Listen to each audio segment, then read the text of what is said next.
आप सभी का स्वागत है हमारे चैनल में।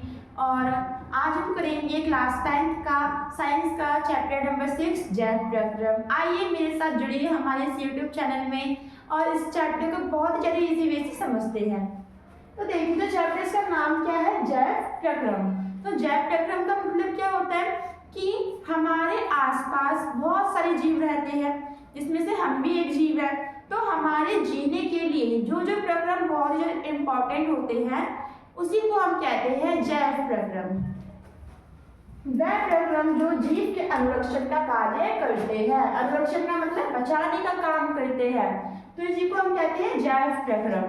अब इसमें कौन कौन से वो काम आएंगे? पोषण, श्वसन, वाहन और उत्सर्जन। अब देखिए, पोषण का मतलब क्या होता है कि जब हम भोजन लेते हैं तो भोजन जब पचता है तो हमें क्या मिलती है? ऊर्जा। इसी को हम कहते हैं पोषण। फिर श्वसन, हमारे शरीर में वायु का आदान प्रदान होना ही क्या होता है? श्वसन। वाहन या फिर वहन, हमारे शरीर में O2 CO2 का वहन होना, प्रवाहित होना, एक जगह से दूसरी जगह पे जाना, और इसी के साथ जो ब्लड सर्कुलेशन है वो भी बने रहना, मतलब कि ब्लड का भी क्या होना? वहन होना।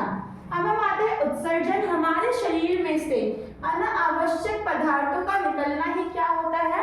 उत्सर्जन। तो अब हम सबसे पहले तो पोषण, ये जो प्रक्रम है इसको डिटेल में पढ़ते हैं। तो पहले तो ये जानते हैं कि जो पोषण है हमारा वो कितने प्रकार का होता है। पोषण के आधार पर जो जीव है वो दो प्रकार के होते हैं, स्वपोषी, विषमपोषी। स्वपोषी जीव ऐसे जीव जो कि अपना भोजन खुद बनाते हैं, उन्हें किसी पर डिपेंड होने की जरूरत नहीं होती है। और विषमपोषी जो कि अपना भोजन दूसरों से बनाते हैं, ये लोग दूसरे पर डिपेंड होते हैं।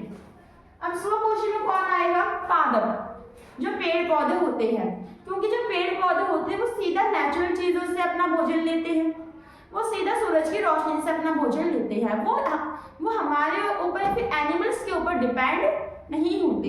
लेकिन अगर मैं बात करूं विषमपोषी में, तो यहाँ पे आएंगे कौन? जानवर और मनुष्य, क्योंकि हम लोग जो है वो दूसरे जानवरों पे डिपेंड होते हैं। और इसी के साथ जो स्वपोषी जीव होते हैं, जो पेड़ पौधे होते हैं, उस पर डिपेंड होते हैं। अब हम जानते हैं, अब हम आगे चलते हैं जानने के लिए कि जो स्वपोषी है इसमें पोषण प्रक्रिया कैसे होती है, अर्थात प्रकाश संश्लेषण यहाँ पे कैसे होता है। तो चलिए अब इसे हम इसी वे में जानते हैं कि प्रकाश संश्लेषण होता क्या है। प्रकाश संश्लेषण का मतलब होता है कि जो पौधे हैं वो सूरज की रोशनी का यूज करे, जल का यूज करे और कार्बन डाइऑक्साइड का यूज करके अपने लिए खाना बनाए, और उससे क्या उन्हें मिले? ऊर्जा मिले। ठीक है, तो इसी को हम कहते हैं प्रकाश संश्लेषण। अब देखिए, स्वपोषी बाहर से लिए पदार्थों को ऊर्जा संचित रूप में परिवर्तित कर देता है। यह पदार्थ CO2 H2O के रूप में लिए जाते हैं, वो बाद में इसे कार्बोहाइड्रेट के रूप में बदलते हैं। इसका मतलब यह है कि जो स्वपोषी जीव, जो पेड़ पौधे हैं, वो अपना पोषण बाहर से लेते हैं, बाहर के पदार्थों से लेते हैं, और बाद में उसे लेकर वो उसे कार्बोहाइड्रेट में बदल लेते हैं और उससे अपने लिए पोषण बनाते हैं। अब यहाँ पे हमारे पास एक आप देख सकते हैं कि समीकरण है जो कि बहुत ज्यादा इंपॉर्टेंट है, पेपर में इसमें से आता ही आता है। तो ये आखिर में है क्या?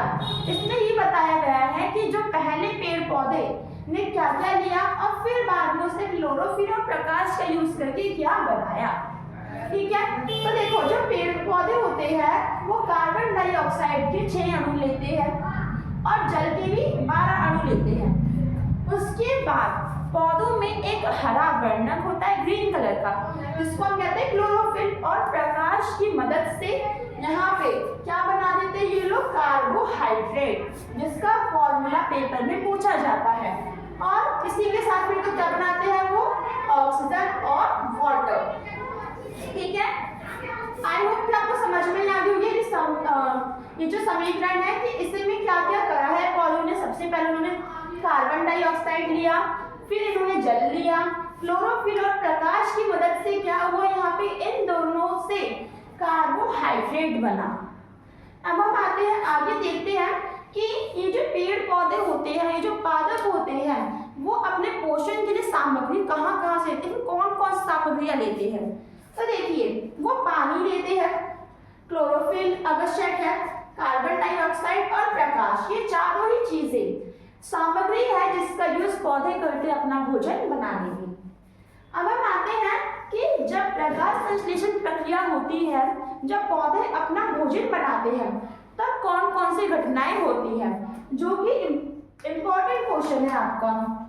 अब सबसे पहले तो यहाँ पे क्लोरोफिल प्रकाश अवशोषित करता है। पहले क्या करते हैं, जब क्लोरोफिल वो प्रकाश लेता है, किसका प्रकाश, सूर्य का प्रकाश लेता है। फिर सेकंड पॉइंट में क्या करते हैं, जल के अणु को हाइड्रोजन अणु में बदलते हैं। ठीक है, जैसे कि देखिए यहाँ पे जल का जो अणु है ना, ये यहाँ पे जाके हाइड्रोजन के अणु में बदल गया। मतलब कि जो पहले पानी था, जो पहले H2O था, वो बाद में ऑक्सीजन और हाइड्रोजन अलग अलग चीजें बन गई और हमें H2O से क्या मिला, सीधा हाइड्रोजन मिला। और क्या हुआ, कार्बन डाइऑक्साइड से, ये हमारा जो कार्बन डाइऑक्साइड है उससे कार्बोहाइड्रेट बना। क्या बना, कार्बोहाइड्रेट। अब ये तो आई होप आपको समझ में आ गया होगा। पेड़ पौधों में इसी के साथ पत्तियां होती हैं जिसमें होते हैं छोटे छोटे छेद, इसको हम कहते हैं रंध्र। क्या कहते हैं, रंध्र, जो कि एक तो काम करते हैं वाष्पोत्सर्जन का काम करते हैं और दूसरा उनके अंदर जो वायु आदान प्रदान होती है उनको आदान प्रदान करने में भी हेल्प करते हैं। जैसे कि हमें पता है कि जो पेड़ पौधे वो कार्बन डाइऑक्साइड लेते हैं और ऑक्सीजन छोड़ते हैं, तो इसमें जो हेल्पिंग जो पार्ट है पत्तियों का वो क्या है, वो है रंध्र। तो अब हम आगे बढ़ते हैं और देखते हैं कि अमीबा में जो पोषण है वो कैसे होता है।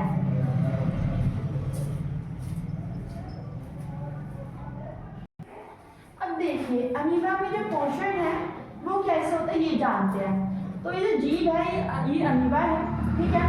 तो इसमें 3 पार्ट होते हैं मेन। सबसे पहला आता है खाद्य कण, दूसरा पादाप और तीसरा है केंद्र। पादाप क्या होता है, जिसके द्वारा वो भोजन को अंदर की ओर ले लेता है। खाद्य कण जिसे वो खाता है, और केंद्र अमीबा का जो केंद्र होता है जिससे पूरी की जो अमीबा बॉडी है वो नियंत्रित रहती है। अब देखिए यहाँ पर हम इसे थोड़ा सा प्रोसेस समझते हैं कि आखिर में ये कैसे करता है, खाना कैसे खाता है, उसको कैसे पचाता है। तो सबसे पहले तो पादाप जो है वो खाद्य कण को घेर लेगा, फिर जो खाद्य कण है वो निप्टिका में जाएगा। निप्टिका में जाने के बाद क्या होगा, ये जो हमारे पास भोजन है इसका विघटन होगा। मतलब कि अब जो भोजन है वो कई हिस्सों में टूटना स्टार्ट हो जाएगा, और उसके बाद जब हम इससे सारा का सारा पोषण ले लेंगे तब इसका निष्कासन हो जाएगा। तो सबसे पहले तो यहाँ पे पहला प्रोसेस दिखाया गया है, जहाँ पे ये जो पादाप है ये खाद्य कण को अंदर ले रहे हैं। उसके बाद ये यहाँ पे आप देखते हैं निप्टिका बन चुकी है जहाँ पे भोजन फंस जाता है, और निप्टिका में ही जो भोजन है वो कई भागों में टूट जाता है, और फिर भोजन के पचने के बाद जो भोजन है उसका निष्कासन हो जाता है।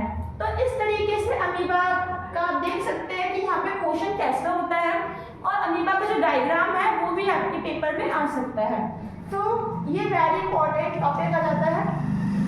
अब हम जानते हैं कि जो मनुष्य है उसमें पोषण किस तरीके से होता है, और जो मनुष्य का जो डायग्राम है वो बहुत ही ज़्यादा इंपॉर्टेंट डायग्राम है। मनुष्य में जो पोषण है उसके 5 प्रोसेस होते हैं, अंतग्रहण, पाचन, अवशोषण, स्वांगीकरण और बाह्यक्षेपण। हम इन सबको थोड़ा सा डिटेल में पढ़ते हैं।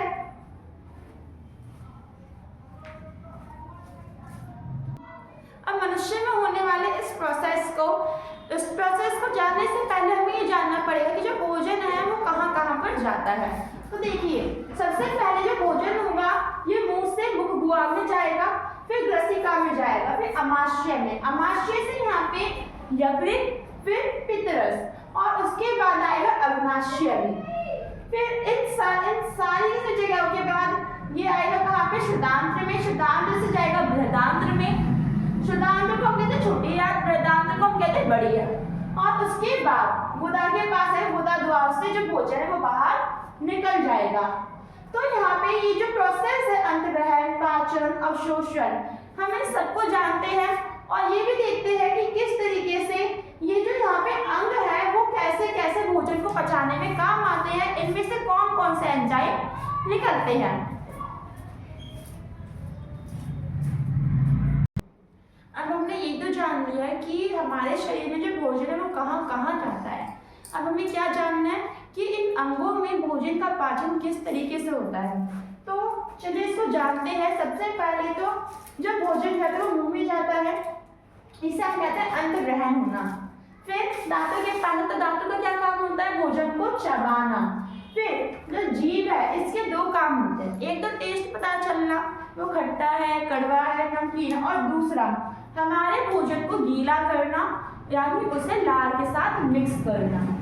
और इधर एक और ग्रंथि आती है जिसका नाम होता है लाला ग्रंथि, फिर लाल ग्रंथि, जिसमें से क्या निकलती है, लार, और लार में क्या निकलता है, एमिलेस एंजाइम। अब इस एमिलेस एंजाइम का काम ये होता है कि स्टार्च को शर्करा में चेंज करे। ठीक है, तो सबसे पहले जो भोजन है वो आया मुंह में, दांत में उसे चबाया, जीभ में क्या करा, उसे लार के साथ मिक्स करा।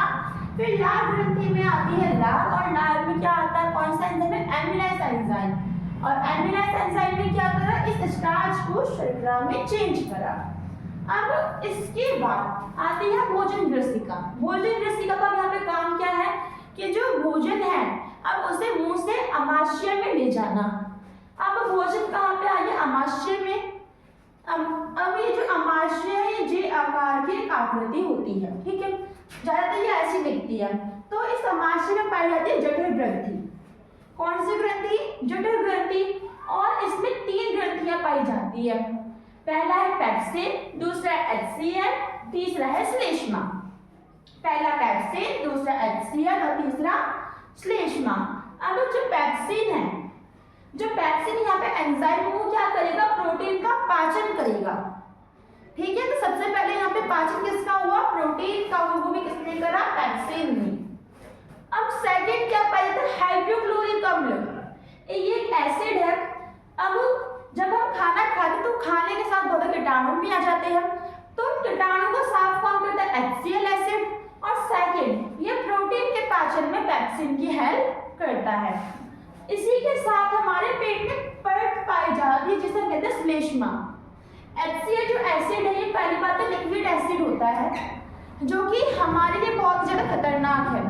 तो इतना खतरनाक कि अगर हमारे हाथ पे आ जाए तो हमारा हाथ भी जल सकता है, और ये एसिड हमारे पेट में है।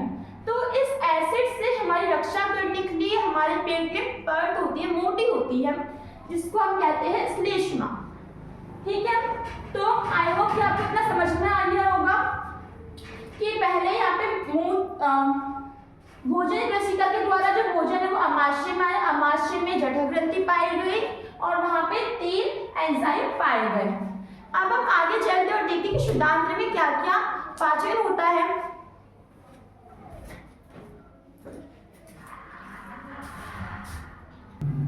अब देखिए, अब जो शुद्धांत्र है ना, इसमें जो काम है वो कुछ भागों में बटा हुआ है। पहला भाग, दूसरा भाग। भाग का मतलब इसमें जो काम है वो अलग अलग तरीके से होते हैं। ठीक है, तो पहला, दूसरा और यहाँ पे तीसरा।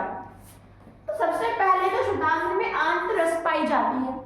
यहाँ पे अब इस आंतररसों में क्या होता है, जो कार्बोहाइड्रेट होता है इसका पाचन होता है ग्लूकोज में। जो वसा होता है इसका पाचन होता है वसा अम्ल में।